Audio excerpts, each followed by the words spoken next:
পহেলা November থেকে polythene কারখানাগুলোতে অভিযান শুরু হবে আর ডিসেম্বরের মধ্যে সচিবালয়ে প্লাস্টিক মুক্ত করা হবে বলে জানিয়েছেন পরিবেশ মন্ত্রণালয়ের উপদেষ্টা সৈয়দা রিজওয়ানা হাসান।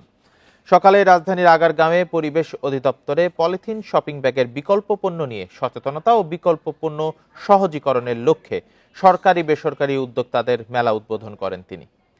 পরে এক সেমিনারের প্রধান অতিথির বক্তব্যে বলেন, শিক্ষার্থীদের সমন্বয়ে একটি টিম গঠন করা হয়েছে যারা নভেম্বর থেকে বাজার মনিটর করবে। সাধারণ মানুষ ও বিক্রেতাদের পলিথিন ব্যবহার না করতে উদ্বুদ্ধ করবেন শিক্ষার্থীরা।